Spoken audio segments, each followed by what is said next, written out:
Welcome back to the channel. If you're new to the channel, make sure you hit that subscribe button. Drop a like down below, comment, let me know where you guys are from. Let's get right into it, man. So the whole Boosie thing, he had like 10 people with him in the back of that concert, man.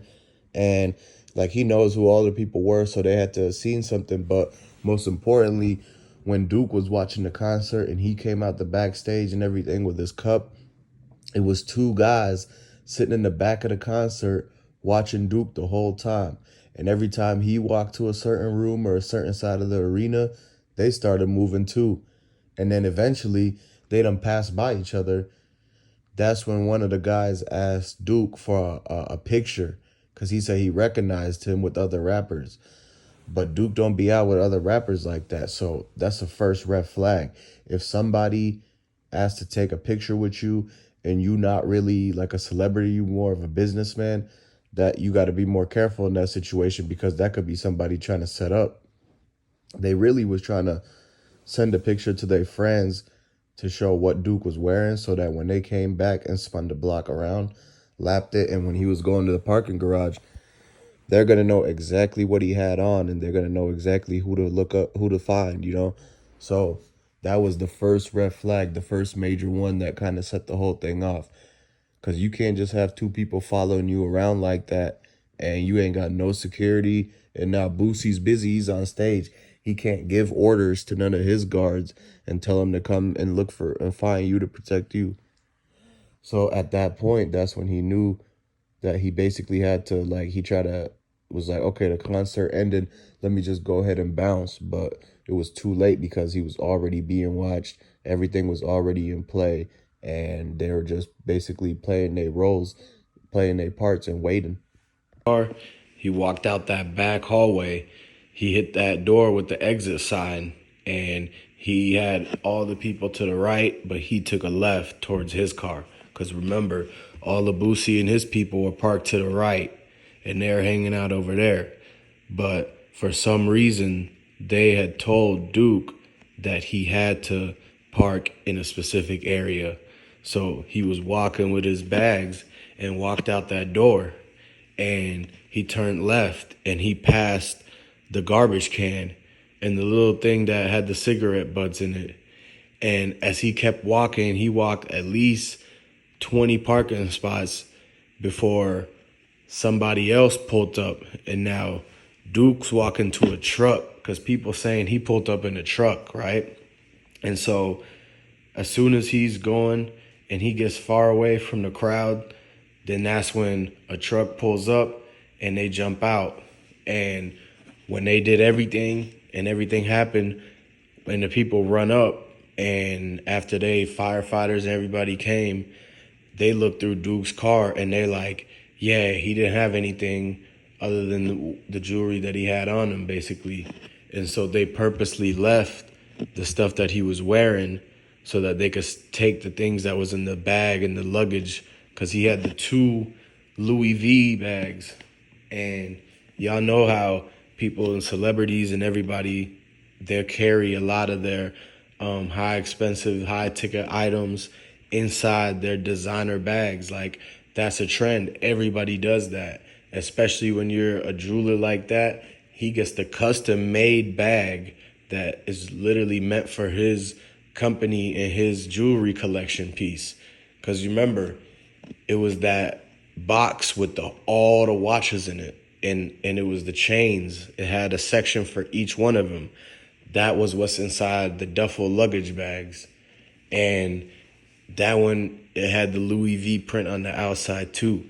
And so all the pawn shops, they're like, no, we not even taking Louis bags right now because of the fact that it could end up some way being tied, or they don't even want it to get mistaken for it being part of the whole Duke 093, the jeweler, and Lil Boosie situation.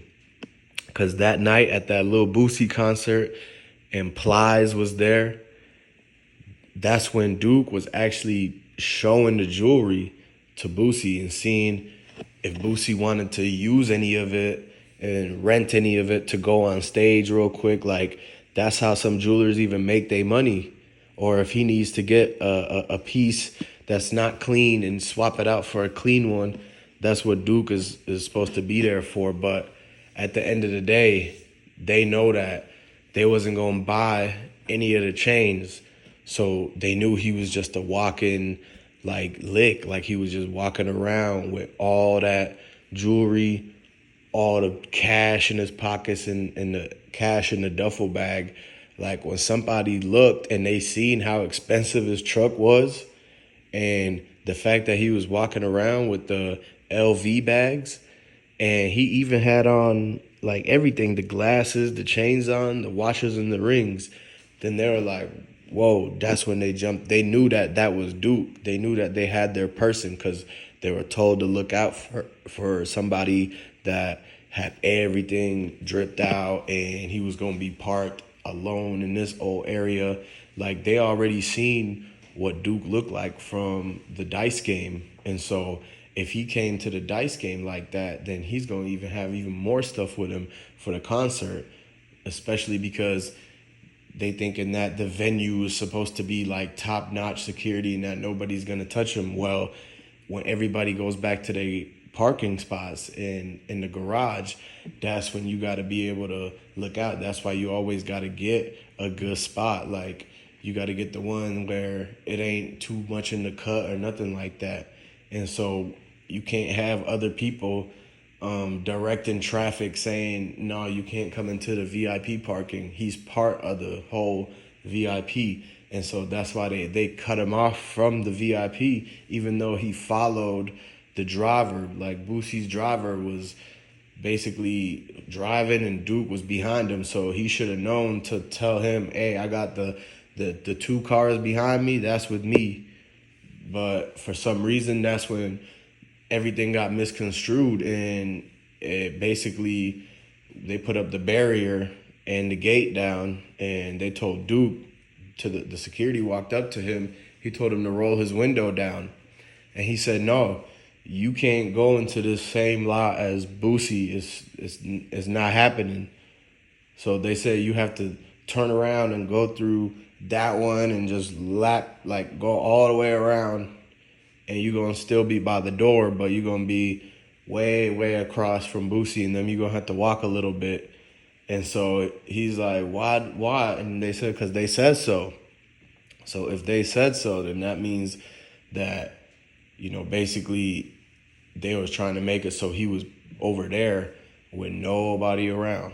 And so that way the play could be ran. Like, y'all got to understand that everybody was talking about it looked like a setup. Even in the comment section, they said, yeah, I mean, it could be a back door. And that's why that you have to watch, like, especially if you out of town and everything like that, especially when people go out of town and they put their trust, like, oh, they could trust these people they're around just because maybe one guy has some money in the crew or whatever and he got some security, but that don't mean all that is for you. And so they knew that if Duke didn't come with no security and they didn't give him no other ticket or the parking sticker to come in, then it was like the whole thing, basically, everybody is saying that allegedly it looked like backdoor setup because they already had this stuff in line. Like the fact that they staked him out at the dice game and then followed him, and they made sure to pull up in the truck too. So in the camera footage, it looked like two trucks doing burnouts. It looked like some country type of stuff. And so but then when you don't realize is what the dude opens the door and everything that happens when they turned the truck and literally blocked the view in between Duke's car and their car, and everything happened in between. Then when they skirted off, they just see Duke on the ground. And so that's when they rushed over there, and people rushed. And Boosie, in his interview, that's when he told on the promoter and said that the promoter was the first one that got there and seen that. He said Duke is on the ground with there's a guy on the ground with all of his chains on, all of his jewelry on. It's like, why is that the first thing to be dropped as soon as that happens? It should have been, it's a guy there and his bags got taken, somebody fired on him and everything like that. And that's basically where it's like, why would he throw him under the bus and put his name on, like, in that?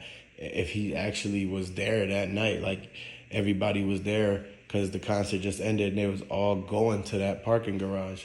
So what y'all gotta understand is that it's just a revolving door, like ongoing whole thing. So make sure you subscribe to the channel, like this video, leave a comment down below, and I'm gonna catch y'all in the next one.